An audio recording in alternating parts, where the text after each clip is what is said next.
Os anos 70 foram marcantes na história do som de alta fidelidade em todo o mundo.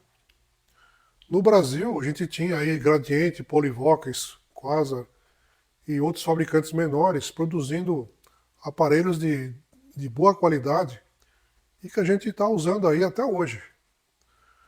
Nos Estados Unidos, houveram muitos fabricantes na Europa. Agora, no Oriente, quem fez um trabalho magnífico foram os japoneses. Foram os anos 70 que se firmaram marcas como Pioneer, Akai, Toshiba, Nakamichi, National, Technics e muitas outras. Nós vamos pegar um pequeno exemplo de aparelhos produzidos nessa época para mostrar aqui nesse vídeo, que é esse receiver da Pioneer. Fabricado em 1974, ele está em pleno funcionamento aí até hoje. Porém, ele veio aqui para a gente porque ele tinha alguns problemas nos controles do painel frontal. Sem aumentar o volume, raspava, fazia barulho, alguns dos botões não funcionavam, o controle de grave estava com problemas, mas no geral ele estava funcionando. Então o que nós vamos mostrar aqui é como foi o processo aí de restauração desse aparelho digno de respeito, que já está se aproximando aí dos 50 anos de uso, para a gente saber quais são os defeitos que esses aparelhos costumam apresentar, como que a gente resolveu e depois saber como ficou esse aparelho clássico, feito no Japão nos anos 70, depois de todo o trabalho que a gente fez nele. A Segunda Guerra Mundial terminou em 1945 com a derrota de Alemanha, Itália e Japão. O Japão especificamente travou uma luta intensa com os Estados Unidos. Então a gente pode até dizer que o Japão perdeu a guerra para os Estados Unidos.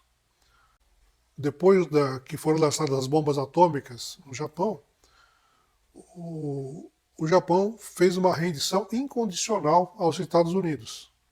Então, a partir de então, o Japão passou a ser controlado pelos Estados Unidos, que mudou a Constituição do Japão, mudou várias leis e mudou toda a configuração de todo o sistema produtivo do Japão. Então, a indústria japonesa, que já tinha sido destroçada por causa da guerra, teve que se reinventar e começar praticamente do zero. Foram aí que surgiram empresas famosas até hoje, como por exemplo Sony, Toshiba, National, Panasonic, Hitachi. Algumas dessas empresas já existiam anteriormente, às vezes em outros ramos, mas a configuração pelas quais elas se tornaram mais famosas depois da Segunda Guerra começaram praticamente aí logo depois da guerra, entre os anos 45 a 50. Os anos 50 foi de reconstrução do sistema produtivo.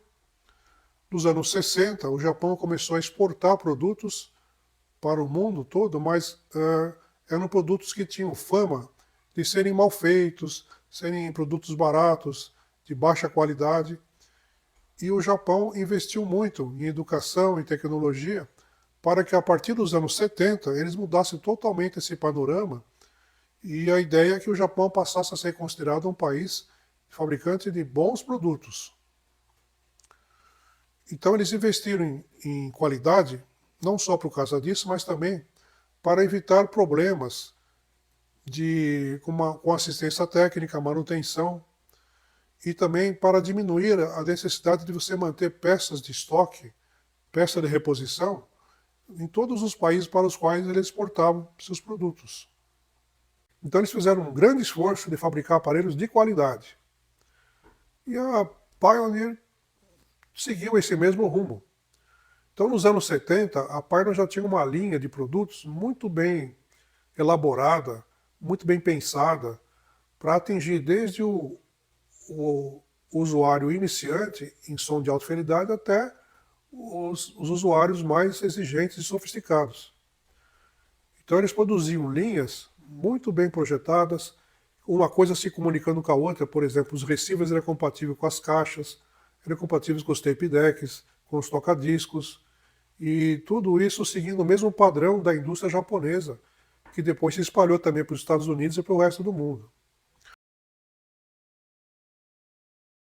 No caso específico desse Pioneer que nós estamos analisando aqui, que é o SX535, ele fez parte de uma linha da Pioneer de 1974. Então eu procurando aí na internet, eu achei esse catálogo, que eu vou colocar aí na tela, que é justamente dos receivers da Pioneer do ano de 74. Então essa linha tinha vários modelos, começando aí pelo SX300, com 10 watts por canal. Depois vinha o SX434, com 15 watts por canal. Reparem que as potências são baixas. Depois vinha o SX535, que é o que nós estamos analisando aqui nesse vídeo, com 20 watts por canal. Depois vinha o SX636, com 25 watts por canal. Depois o SX717, com 35 watts por canal.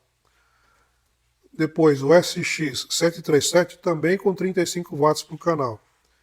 E a linha terminava com o SX818, com 55 watts por canal, ou seja, 110 watts no total, que era considerado uma alta potência aí nos anos 70, em termos de aparelho de alta fidelidade doméstico. Complementando a linha, tinha os receivers quadrifônicos. A quadrifonia estava sendo lançada nesse período, então você precisava também ter um toca-disco com uma cápsula quadrifônica, que são 4 canais, precisava ter o disco compatível com 4 canais, e o receiver com 4 canais, e você precisava ter 4 caixas. Foi assim, vamos dizer, o bisavô do sistema de home theater que se sugeriu depois nos anos 90. Então nessa mesma linha de 74, a Pioneer tinha o QX704 com 4 canais de 20 watts, ou seja, 80 watts no total. Tinha o QX604 com 4 canais de 10 watts, ou seja, 40 watts no total, que parece pouco para os dias atuais, mas na época era um receiver considerado de qualidade média. E, finalizando, tinha o QX401, também com 4 canais de 10 watts. Eu vou mostrar aqui só a linha de receivers para o vídeo não ficar muito longo, mas todos os produtos que eles tinham eram assim uma linha completa, os tocadiscos, as caixas acústicas, os tape decks, e a Pioneer sempre foi muito organizada, então todos os aparelhos vinham com o manual do usuário completo e ficava disponível também para quem pedisse o manual de serviço, aquele que os técnicos utilizam para consertar o aparelho, que inclusive foi o que eu usei na manutenção desse receiver da Pioneer. Eu vou mostrar daqui a pouco como esse receiver foi construído. Então a gente percebe que o projeto é muito elaborado, a construção é caprichada, cada fio tem o seu lugar próprio, é tudo muito bem pensado. E o projeto do circuito em si, conforme depois eu tive que estudar no manual, conforme vou explicar também, é um circuito limpo, feito basicamente com transistores. Nesse receiver tem apenas 3 circuitos integrados na parte do rádio. Toda a parte de pré-amplificador e amplificador de potência é feita com transistores. Transistores, resistores e capacitores, só. E ele tem um som de primeira qualidade. Vamos então ver como ele foi construído, quais são os defeitos que ele apresentou quando veio aqui para nós, como que a gente solucionou esses problemas, e depois fazer um pequeno teste e as minhas considerações finais. Então, eu percebo que houve um projeto minucioso da montagem dos circuitos e fica tudo no devido lugar, os fios são bem arrumadinhos. Quando algum fio tem que atravessar de um circuito para o outro, eles colocam suportes para o fio não ficar jogado ali no meio. Aqui fica a parte da fonte de alimentação. Então aqui tem um transformador que recebe os 110 220 da rede e transforma para as tensões que o aparelho precisa para trabalhar. Aqui fica a parte de proteção, com os fusíveis, e também os retificadores e a fonte de alimentação. Os capacitores da fonte estão ótimos, eu testei, estão perfeitos. Aqui fica a parte do sintonizador de AM e FM. Ele é todo analógico. Esse é da fase de transição, ele ainda usa três integrados aqui. Mas o restante é tudo feito com transistores, resistores, capacitores e bobinas. Aqui fica o amplificador de potência. Ele é todo com transistores, não tem circuitos integrados. E aqui fica toda a parte dos controles frontais, que é onde estava o maior problema desse receiver. Nesses comandos aqui, no painel, aqui foi a parte que se desgastou mais, o que é perfeitamente normal, porque é onde as pessoas vão usar os controles para escutar seu som. Eu vou virar o receiver e mostrar a parte de baixo dele. Já tem bem mais confusão aqui, mas mesmo assim é arranjadinho. Ó, os fios ficam com prendedores plásticos que fazem parte da própria estrutura do aparelho. Aqui está a parte de baixo do sintonizador de AM/FM.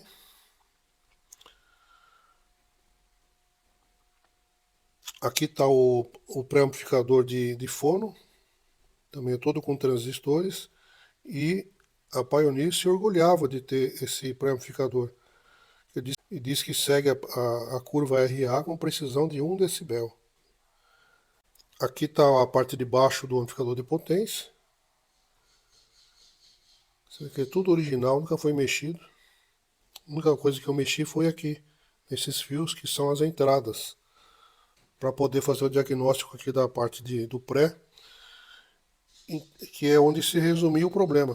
Quer dizer, na verdade, todos os problemas que esse receiver apresentava estavam aqui nesta placa, que é essa placa que dá suporte aqui aos potenciômetros do painel frontal e às chaves. E aqui que estava o maior problema. A fonte de ruídos estava toda aqui. Eu vou explicar detalhadamente quais foram os problemas que eu encontrei e como é que foi solucionado.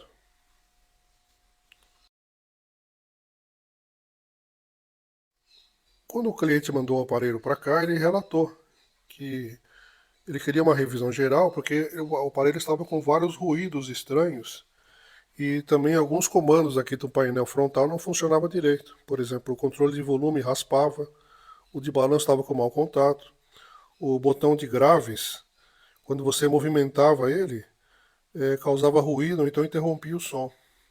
E também essas chaves aqui estavam todas com mau contato e com ruído quando você acionava. Então a primeira coisa que eu fiz aqui foi separar o pré-amplificador do amplificador. Então é justamente nesse ponto que eu tinha mostrado. Então eu desconectei aqui, então essa aqui passou a ser a saída do pré-amplificador.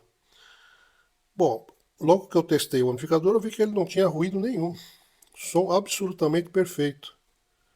Testei com o gerador, liguei um outro pré aqui para testar, o som perfeito. Então o problema estava no pré-amplificador, que se resume a essa placa aqui e mais a plaquinha do fono. E claro, todos os potenciômetros e chaves aqui do painel frontal. Bom, como é normal nesses receivers antigos, a gente logo desconfia das chaves. São essas chaves aqui. Só que essas chaves, elas são meio complicadas de você encontrar. São chaves como essa aqui, ó. Então qual é o diferencial delas? São essas pernas compridas aqui. Que você encontra chaves parecidas com essa. Por exemplo, essa daqui, ó. É a mesma alavanca, tudo igual.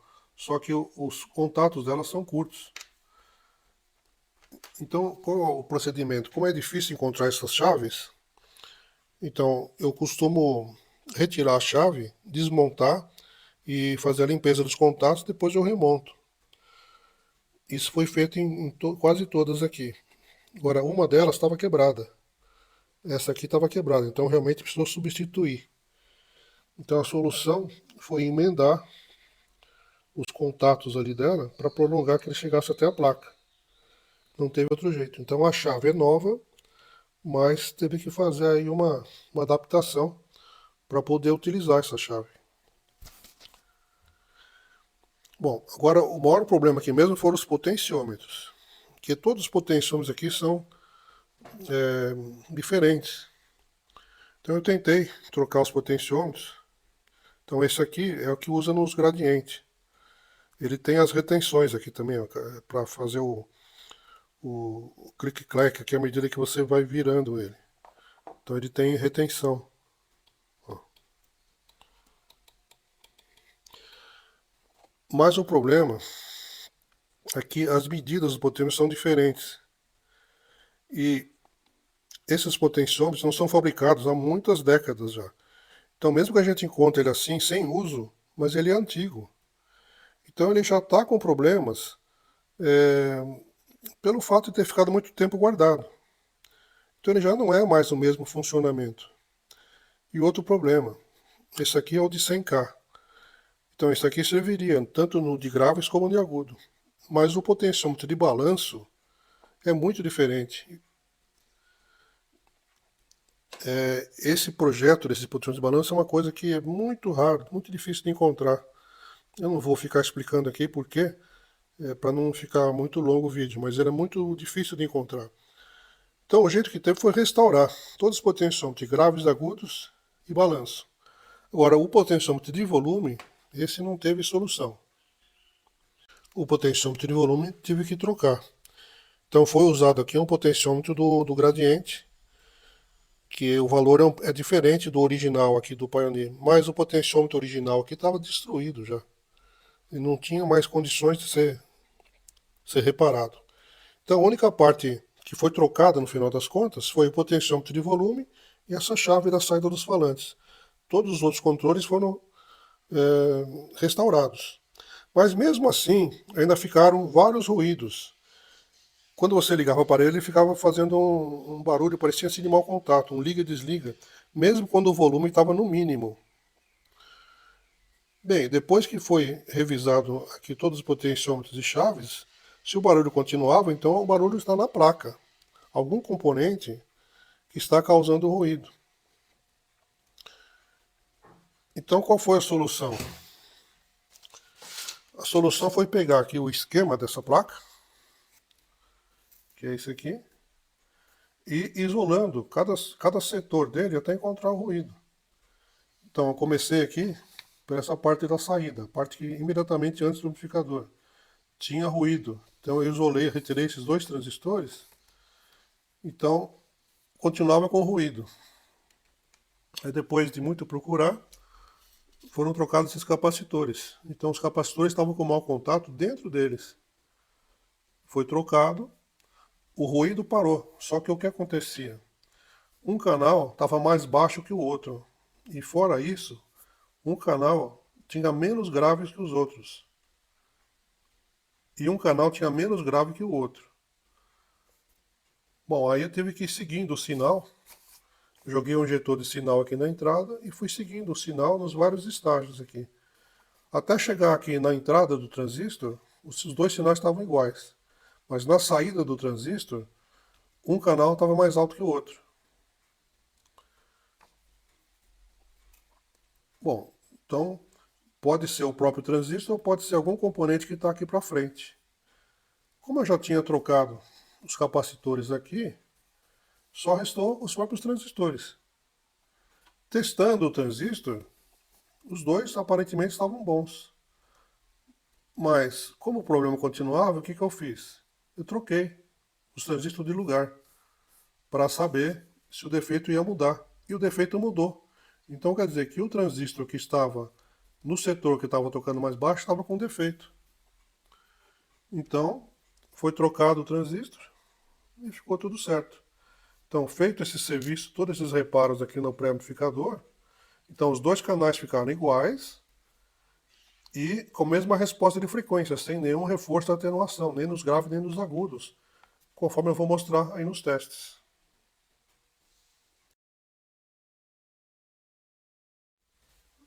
fora essa manutenção aqui na parte eletrônica, vamos dizer assim, teve um detalhe aqui que deu bastante trabalho, apesar de ser uma coisa né, assim, bem pequena mesmo, mas deu muito trabalho.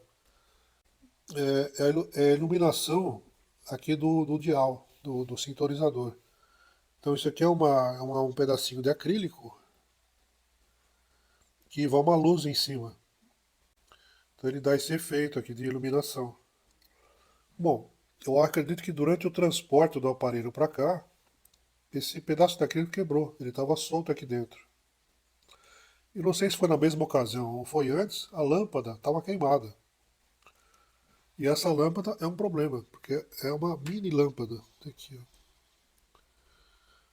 Essa lâmpada era muito usada nos anos 70, nos painéis dos toca-fitas e rádios da época, que foi antes de sair os LEDs. Então usavam essas mini lâmpadas. Era chamado de lâmpada com rabicho. Bom, hoje em dia é muito difícil encontrar isso aqui. Você até encontra, mas é com 12 volts. E essa lâmpada é 6 volts, essa desse receiver. Então é uma tarefa meio complicada de você encontrar. Então a minha ideia inicial era substituir por um LED. O LED tem o mesmo tamanho, as duas têm 3 milímetros, mas não deu certo. Por quê? Porque para arrumar esse ponteiro, a luz tem que vir para baixo, para dar esse efeito. Só que o LED ele ilumina mais para frente do que para os lados, sendo que a lâmpada ilumina para todas as direções. Então eu coloquei o LED, mas não deu esse efeito, simplesmente não iluminava nada. Mal dava para perceber que estava acesa uma lâmpada. Então eu tive que rodar aí muitas lojas até encontrar uma lâmpada dessa. Só que era uma lâmpada verde. Então eu tive que ficar lixando para tirar o verde até a lâmpada ficar assim como essa aqui, transparente, para conseguir encaixar no mesmo lugar. Então por isso que ficou essa emenda de fios aqui, que esse rabicho aqui veio da própria lâmpada. Eu tive que fazer aqui uma adaptação, mas no final deu certo. Ficou o ponteiro quase como original. Só não está perfeitamente original porque no ponteiro original não tinha essa iluminação aqui em cima, que é justamente onde ele quebrou e foi feita a emenda. Mas se você olhar assim, o receiver na posição normal, em que a pessoa vai enxergar, você quase não olha aquele detalhe, fica só o pontinho aqui mesmo.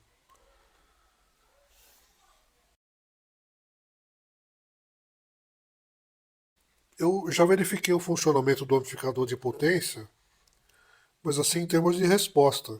Quer dizer, a resposta de frequência, distorção, esses parâmetros todos. Agora, existe uma regulagem muito importante a ser feita nesse tipo de amplificador, que é o amplificador classe AB, que é a regulagem do, da polarização dos transistores de saída, também chamado de corrente de repouso ou corrente de bias.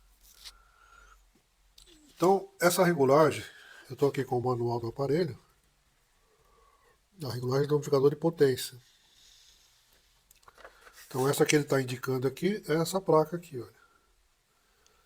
Então, ele fala aqui, ó, para medir a tensão entre o ponto TP1 e o ponto 1 no canal esquerdo e no canal direito, medir a tensão entre o TP2 e o ponto 7.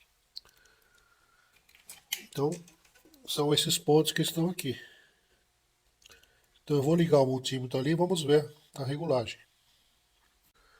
Então aqui no manual ele diz que precisa ter 15 milivolts depois de 10 minutos que o aparelho estiver ligado. Então quanto que está dando ali? 14,8, 14,7. Então como eu já fiz essa regulagem, eu já sei que daqui a pouco ele vai chegar nos 15 milivolts e parar. Olha lá, 15 milivolts. Então esse canal aqui está regulado. Vamos ver do outro lado agora. Já liguei os conectores do outro lado. E é o mesmo procedimento. 12,7, 12,8. Está subindo. E como eu já fiz a regulagem, já sei que daqui a pouco ele vai estabilizar nos 15 milivolts. E com isso, o amplificador está perfeitamente regulado. E ele vai oferecer o melhor rendimento em termos de potência e distorção. Porque essa regulagem mexe diretamente nos transistores de saída. É o ponto de polarização que eles trabalham. Ali já está chegando nos 14, 3,9, 14. Daqui a pouco ele chega nos 15 e vai parar. Então podemos dar esse, então podemos dar essa regulagem por terminada.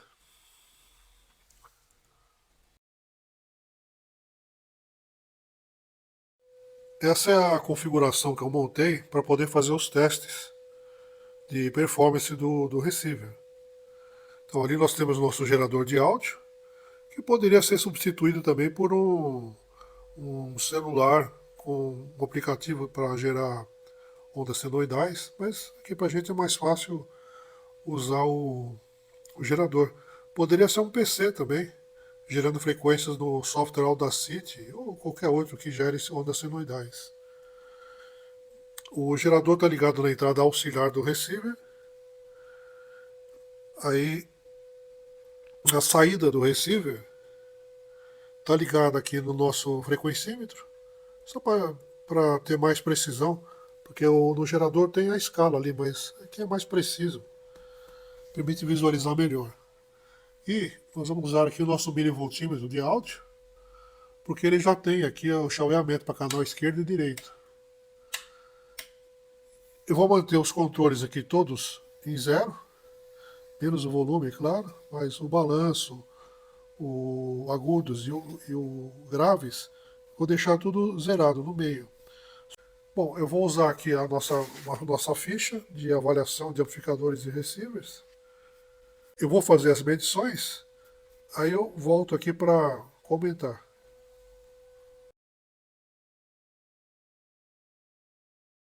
Feitas as medições, vamos então fazer as análises. O que eu estava mais preocupado aqui era a resposta de frequência e o funcionamento dos controles de tonalidade, porque são os defeitos que eu tinha encontrado logo nas primeiras medições. E naturalmente também o ruído de fundo, que era a queixa do cliente. Vamos lá então. Bem, aqui na resposta de frequência, eu fiz apenas em 5 frequências só para ter uma noção do que está acontecendo. Então eu medi em 100 Hz, 500 Hz, 1000, 5000 e 10K, 10.000. Então, a primeira coisa que se verificada é que os dois canais ficaram por igual, o que é uma coisa meio rara. Então eu adotei a frequência de 500 Hz como padrão, como zero, né? Então em 100 Hz deu um pequeno reforço de 1 decibel, que não é nada. Em 1 kHz mais meio, em 5 kHz menos meio, e em 10 kHz mais 0,2. Ou seja, eu posso dizer que a resposta de frequência está linear dentro de mais ou menos 1 dB, que é mais ou menos o que a Pioneer especificou, que é muito bom. Lembrando que eu fiz essa medição com os controles aqui no meio, exatamente no meio, aqui assim. Agora vamos ver o funcionamento dos controles de tonalidade, de graves e agudos. De acordo com o que a Pioneer especificou, eu medi as frequências em 100 Hz e em 10 kHz. Então, nos graves, eu obtive menos 8 a mais 9 no canal esquerdo, menos 9 a mais 9 no canal direito. A Pioneer especificou aqui, controles de tonalidade, mais 9 a menos 8 nos graves. Eu obtive mais 9 a, menos 9 a mais 9, menos 8 a mais 9. Então tá dentro do que ele especificava, porque 1 dB não é considerado. Nos agudos, obtive menos 7 a mais 5, menos 6 a mais 6. Vamos ver quanto que está no manual. Mais ou menos 6 dB. Então, o canal direito ficou rigorosamente dentro da especificação. O esquerdo ficou um pouco fora, mas se você ver aqui que deve ser problema do potenciômetro, porque a variação está dando 12 dB, igual aqui. Então é alguma variação no potenciômetro, que aí já não tem o que fazer nesse caso. Então ficou muito bom. Eu aproveitei para medir também o controle de loudness, que é esse aqui. Controle de loudness, para quem não sabe, quando o potenciômetro está abaixo aqui da metade, potenciômetro de volume, então é feito um pequeno aumento, tanto nos graves como nos agudos, porque nosso ouvido tem menos sensibilidade aos graves e agudos quando o som está baixo. Bem, eu medi em 100 Hz mais 5 decibéis, e em 10 kHz mais 3 e mais 2. Vamos ver aqui no manual. Loudness. Mais 10 decibéis em 100 kHz e 5 decibéis em 10 kHz. Então, nesse caso, ficou fora aqui, mas só que acontece o seguinte. A Pioneer não especificou aqui em qual volume que foi feito isso. Foi feita essa medição. Eu utilizei aqui o potenciômetro mais ou menos aqui, a um terço. Eu usei o potenciômetro aqui mais ou menos a um terço. Se eu abaixar o volume aqui, talvez chegue no resultado que a Pioneer especificou. Então, como assim auditivamente o sinal, o loud está funcionando muito bem, então eu considero que está certo. Vamos ver agora o ruído de fundo, que era a queixa inicial do cliente. Eu medi tanto na entrada de alto nível, que seria auxiliar e de tape, e obtive 83 decibéis. E em fono, 57 decibéis. Interessante que os dois canais iguaizinhos, o que é raro, e significa que deve ser isso aí mesmo. Porque quando tem algum problema de cabeamento ou de chave, dificilmente os dois canais ficam iguais. Vamos ver quanto que eles especificaram aqui. Ó. Em fono, 70 decibéis. Eu obtive 57. E na entrada auxiliar, 90 decibéis. Eu obtive 83. Bom, a rigor, essa medição ficou abaixo da Pioneer. Mas o problema é que eu fiz a medição direta, os milivolts direto. Eu não fiz nenhuma ponderação, não apliquei nenhum filtro, o que é contra a norma, porque o correto seria fazer como eles falaram aqui, olha, é norma IHF, as entradas curto-circuitadas. Eu não fiz nada disso, simplesmente eu liguei o receiver e fiz a medição. Então, de qualquer forma, são valores bons. Auditivamente, a gente percebe que, principalmente na entrada de fono, ele tem um chiado, que é normal, é fruto dos transistores, mas não tem ronco de fundo, que é o que mais costuma acontecer. Lembrando que como esse receiver ele tem a tampa de madeira, ele não tem a blindagem magnética. Então eles colocaram todos os circuitos de fono aqui nessa espécie de blindagem aqui, que é fechada em todos os lados. Então ele fica aqui, automaticamente ele está blindado em relação a campos magnéticos externos.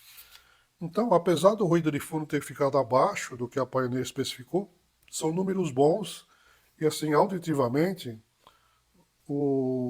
a gente não percebe esse chiado que tem principalmente na entrada de fono. Porque como ela é bem sensível, você normalmente deixa o volume bem baixo. E para fazer essa medição eu deixei o volume no máximo.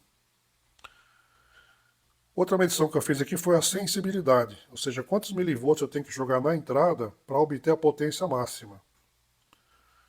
Obtive aqui nas entradas auxiliar e de tape 135 milivolts. E na entrada de forno, 2 milivolts. Vamos ver aqui. Ok, na entrada de forno, eu obtive 2 milivolts, eles especificaram 2,5. E na entrada auxiliar, eles especificaram 150 milivolts. Eu obtive 135, ou seja, o receiver é mais sensível do que a Pioneer especificou. Então você precisa de menos milivolts aqui para chegar na potência máxima. Aliás, por falar em potência, qual que é a potência máxima? Vamos ver aqui. A painel especificou várias medições aqui, mas eu me baseei por essa aqui, olha. Aí 1 kHz, com os dois canais acionados com carga, eles obtiveram 22 watts por canal em 8 ohms e 25 watts em 4 ohms. Vamos ver quanto que eu obtive. Eu fiz o seguinte aqui, eu espremi até o último watt aqui, para chegar no máximo que o receiver poderia entregar. Então eu considerei que 1% de distorção seria o máximo admissível. Então vamos ver, aqui em 4 ohms, a painel especificou 25, eu obtive 27, os dois canais. Um número muito bom. Em 8 ohms, a painel especificou 22, eu obtive 24,5 nos dois canais. Então está um pouco acima também, mas a diferença é muito pequena, é menos de 1 dB aqui. Então eu posso considerar que a potência está dentro do que foi especificado e é uma potência bastante razoável para um receiver aí da década de 70. Então, de maneira geral, o que eu posso concluir aqui dessas medições? Que o aparelho segue exatamente o que a Pioneer especificou. As diferenças que foram apuradas estão dentro da tolerância e são perfeitamente aceitáveis, ainda mais num aparelho que já tem aí seus quase 50 anos.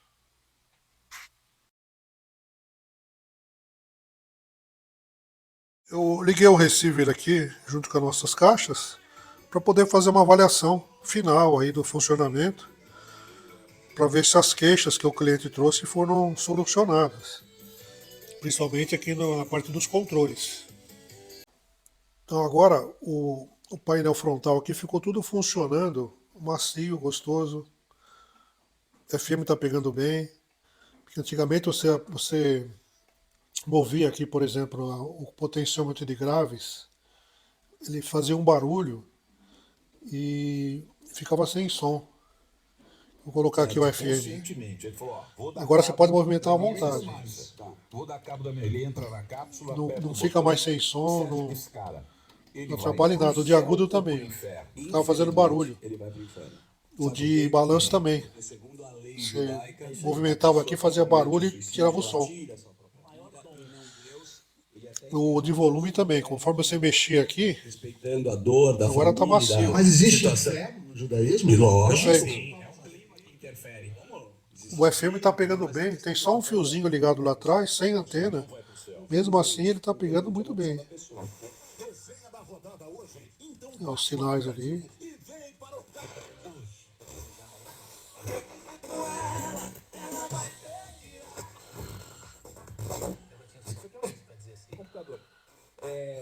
Quando a estação tá boa, pega estéreo. Chegou o mês de ter o Chevrolet do seu jeito. Conta as informações e o seu nome. Estéreo. Tá ótimo. Vê que o sinal tá baixo, porque tem só um fiozinho lá fora, mas mesmo assim o som tá bom. As chaves aqui também estão todas funcionando direitinho. O loudness. Aqui é o monitor, mono. Chave dos falantes. Sem barulho nenhum. Então eu acho que a manutenção foi bem sucedida. O receiver ficou legal. Vendo o receiver funcionar assim, agora é um grande prazer para mim. Porque quando ele chegou aqui, simplesmente não dava para usar. Todos os controles falhavam, com barulho, mau contato, as chaves estavam em mau estado. Realmente você não tinha o menor prazer em usar esse receiver. Agora ficou tudo redondinho, funcionando macio. De vez em quando ainda dá algum mau contato. Mas isso é admissível pela idade do aparelho e pelo uso que ele já teve. Mas a prova que os componentes são de alta qualidade é que, principalmente os potenciômetros, depois da pequena restauração que eu fiz, eles ficaram aceitáveis, não ficaram 100%. Mas vamos dizer, eu diria que ficaram 98% do que eles eram quando novos.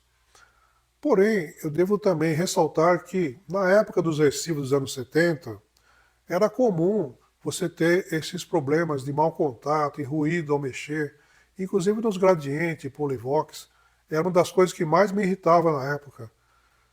Você falha nos controles, é uma coisa que realmente eu gostei depois quando começaram a sair os receivers que eram os de home theater, que é tudo eletrônico.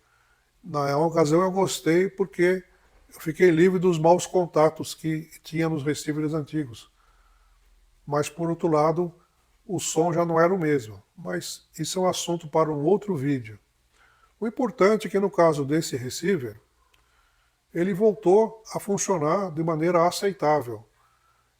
Eu, pessoalmente, gostei do som dele, principalmente o que eu apreciei bastante foi o rádio, que surpreendentemente o rádio funciona perfeito, pega muito bem, uma sintonia estável, o que é de se admirar, porque é um rádio feito há 50 anos atrás, um sintonizador no caso, feito há 50 anos atrás, com muitos componentes, bobinas, capacitores, e até a calibração dele se manteve. Realmente é impressionante. E eu, como técnico, percebo todo o esforço que foi feito de projeto e construção para chegar nesse ponto. Então, esse receiver da Pioneer, em resumo, fez justiça à fama dos aparelhos japoneses dos anos 70, como eu já falei diversas vezes aqui no canal.